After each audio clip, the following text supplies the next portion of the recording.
ನಾನು ಮೊನ್ನೆ ಈಗೊಂದು ತಿಂಗಳ ಹಿಂದೆ ಮಹಾಲಿಂಗಪುರ ಪ್ರವಚನಕ್ಕೆ ಹೋಗಿದ್ದೆ.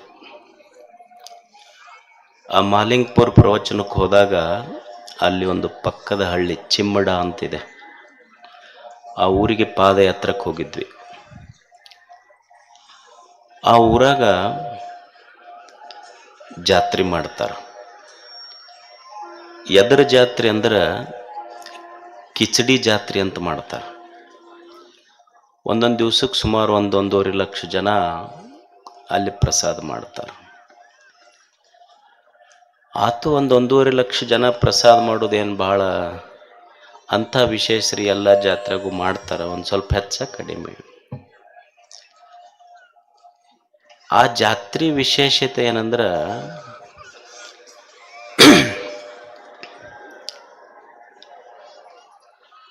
ಚಿಮ್ಮಡದೊಂದು ಜಾತ್ರೆ. ಆ ಜಾತ್ರೆ ವಿಶೇಷ ನನಗೇನವರು 1 ಲಕ್ಷ ಮಂದಿಗೆ ಉಣಿಸಿದ್ದು ದೊಡ್ಡದು ಅನಿಸಿಲ್ಲ ನನಗೆ. ಈಗ ನಮ್ಮಲ್ಲಿ ಜಾತ್ರೆಗೆ ದಿವಸ 3-4 ಲಕ್ಷ ಮಂದಿ ಉಣ್ತಾರೆ. ಆದ್ರೆ ಆ ಜಾತ್ರೆಗೆ ಒಂದು ಭಾಳ ವಿಶೇಷ. ಈಗ ಜಾತ್ರೆಗೆ ಬರ್ತಾರೆ, ಜಾತ್ರೆಗೆ ಬಂದವ್ರ ದೊಡ್ಡ ಸಮಸ್ಯೆ ಏನಂದ್ರೆ ಪಾದರಕ್ಷೆ ಸಮಸ್ಯೆ. ಅಂದ್ರೆ ಎಲ್ಲಿ ಬಿಟ್ಟೆವೋ ಎಲ್ಲಿ ಹೋಗೈತು. ಮತ್ತು ಕೆಲವು ಮಂದಿ ತಮ್ಮ ಹಳೆ ಬಿಟ್ಟು ಹೊಸವ ಹಾಕೊಂಡು ಹೋಗ್ಬೇಕಂತನ ಜಾತ್ರೆಗೆ ಬಂದಿರ್ತಾರೆ ಅವರು.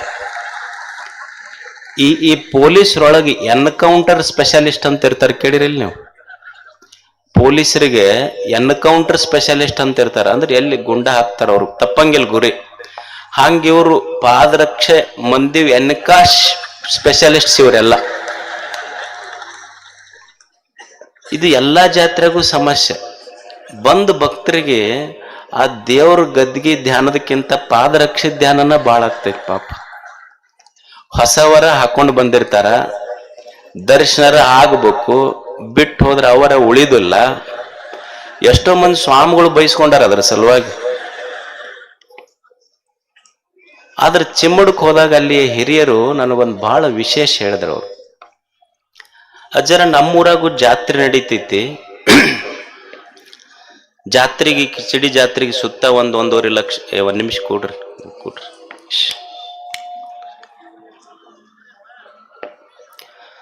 1-1.5 ಲಕ್ಷ ಜನ ಬರ್ತಾರ. ಬಂದವ್ರು ನಮ್ಮ ಊರಿಗೆ ಬಂದವ್ರು ಪಾದರಕ್ಷೆ ಬಿಟ್ಟು ಗುಡಿಯಾಗ ಹೋಗಿ ಬರೋದ್ರಾಗ ಪಾದರಕ್ಷೆ ಉಳಿತಿದ್ದಿದ್ದಿಲ್ಲ. ಅದಕ್ಕೆ 1983 ನಮ್ಮ ಊರಿನ ಕೆಲವು ಜನ ಹಿರಿಯರು ಯುವಕರು ಸೇರಿಕೊಂಡು ನಾವೇನ್ ಮಾಡಿದ್ವಿ ಅಂದ್ರೆ ಪಾದರಕ್ಷೆ ಯಾರು ಕಾಯ್ತಾರ ಅಂತ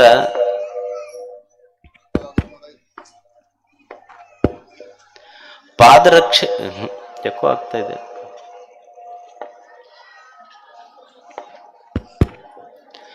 ಪಾದರಕ್ಷೆ ಯಾರು ಕಾಯ್ತಾರ ಅಂತ ತಿಳ್ಕೊಂಡು ನಾವ್ ಯಾರಿಗಾರ ಕಾಯೋರಿಗೆ ಹಿಡ್ಕೊಳಕ್ ಹೋಗ್ಲಿಲ್ಲ.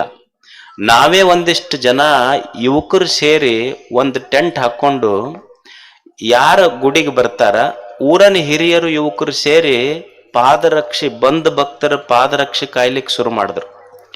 1983 ಇದನ್ನು ಶುರು ಮಾಡಿದಾಗ 25 ಪೈಸೆ ಒಂದ್ ಜೊತೆ ಕೊಟ್ರು ಅಂದ್ರೆ 25 ಪೈಸೆ ಕೊಡ್ಬೇಕು ಅವ್ರಿಗೆ. ಆ ವರ್ಷ 450 ರೂಪಾಯಿ ಇನ್ಕಮ್ ಆತಂತ ಒಂದ್ ದಿವ್ಸದ್ದು. ಇದನ್ನ ಏನ್ ಮಾಡ್ಬೇಕು ಅಂತ ಎಲ್ಲ ಹಿರಿಯರು ಯುವಕರು ಸೇರಿ ಅವ್ರು 9-10 ಮಂದಿ ಡಿವೈಡ್ ಮಾಡಿಕೊಂಡು ಇದ್ರದ್ದು ಇಂಟ್ರೆಸ್ಟ್ ಮುಂದಿನ ವರ್ಷ ಕೊಡ್ಬೇಕಂದ್ರು 7,500 ರೂಪಾಯಿ ಆತಂತ ಮರು ವರ್ಷ. ಹಿಂಗ ವರ್ಷ ಬಂದಿದ್ದು 83ರಿಂದ ಇಲ್ಲಿವರೆಗೆ ಬೇರೆ ದುಡ್ಡಲ್ಲ, ಬಂದು ಮಂದಿ ಪಾದರಕ್ಷೆ ಊರಾಗ ಕಾಯ್ದ ದುಡ್ಡು 1,90 ಲಕ್ಷ ರೂಪಾಯಿ ಮಾಡ್ಯಾರ ಅವ್ರು. ಚಿಮ್ಮಡದ ಭಕ್ತರು ಅದ್ರಾಗ 30 ಲಕ್ಷ ರೂಪಾಯಿ ಊರಿಗೊಂದು ಮಹಾದ್ವಾರ ಕಟ್ಸ್ಯಾರ, ಇನ್ನೊಂದು 2-3 ಕಟ್ಟಡ ಕಟ್ಸ್ಯಾರ ಅಂತ. ಈಗ ಇನ್ನೂ 1,25-30 ಲಕ್ಷ ರೂಪಾಯಿ ಉಳ್ದೈತಿ. ಊರಿಗೊಂದು ಕಲ್ಯಾಣ ಮಂಟಪ ಮಾಡಬೇಕು ಅನ್ನುವ ಸಂಕಲ್ಪ ಅಲ್ಲಿ ಹಿರಿಯರ್ದು. ಯಾವುದು? ಪಾದರಕ್ಷೆ ಕಾಯ್ದು. ಒಂದು ಚಪ್ಪಾಳೆ ತಟ್ರಿ ಅವ್ರಿಗೆ.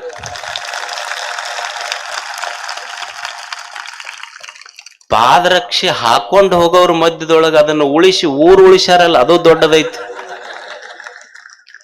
ಒಬ್ಬ ಒಬ್ಬ ಸಂತ ಬರಿತಾನ, ಇದು ಒಂದು ಭಕ್ತರ ಪಾದರಕ್ಷ ಕಾಯುವುದು ಐತಲ್ಲ, ಇದು ಒಂದು ಯೋಗ. ಇದು ಒಬ್ಬ ಸಂತ ಬರಿತಾನ, ಕೇಚಿತ್ ಜ್ಞಾನಾವಲಂಬಿನ ಕೇಚಿತ್ ಕರ್ಮಾವಲಂಬಿನ.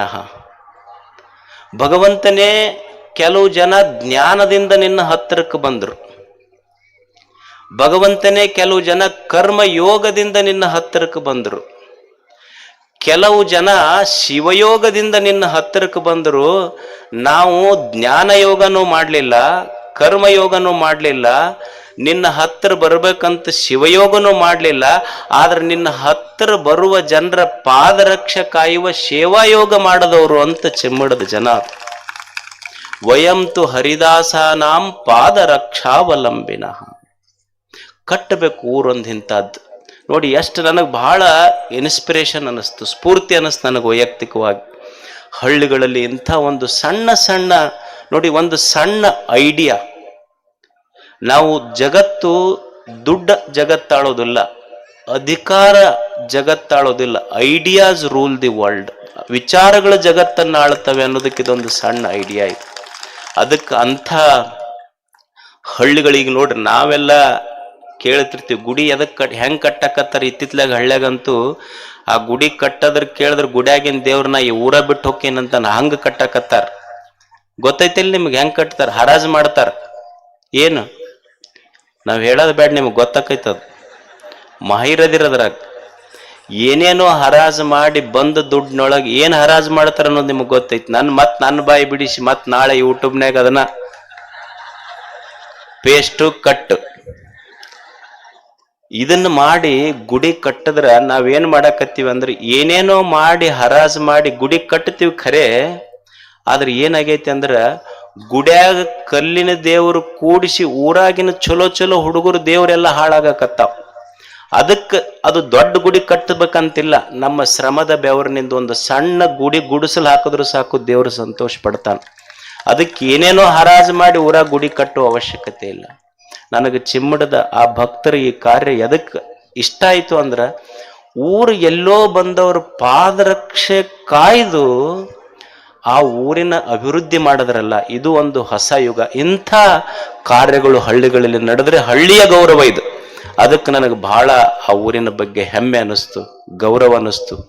ಮತ್ತು ಆ ಪಾದರಕ್ಷೆ ಸೇವಾ ಮಾಡಕ್ಕ ಅವರಷ್ಟೇ ಅಲ್ಲ, ಅಲ್ಲಿ ಎಲ್ಲ ಹಿರಿಯರು, ಯುವಕರು, ಅಧಿಕಾರಿಗಳು ಸಹಿತ ಸೇರಿ ಅವತ್ತಿನ ದಿನ ಪಾದರಕ್ಷೆ ಕಾಯುವ ಒಂದು ಕೆಲಸ.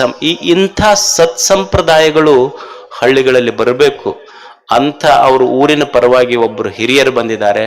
ಆ ಹಿರಿಯರಿಗೆ ಪರಮ ಪೂಜ್ಯ ಉಪ್ಪಿನಬೆಟಗೇರಿಯ ಶ್ರೀಗಳು ಗೌರವ ಸಲ್ಲಿಸಬೇಕು, ಅವರಿಗೆ ಆಶೀರ್ವದಿಸಬೇಕು ಅಂತ ಕೇಳ್ತಾ ಇದ್ದೀನಿ.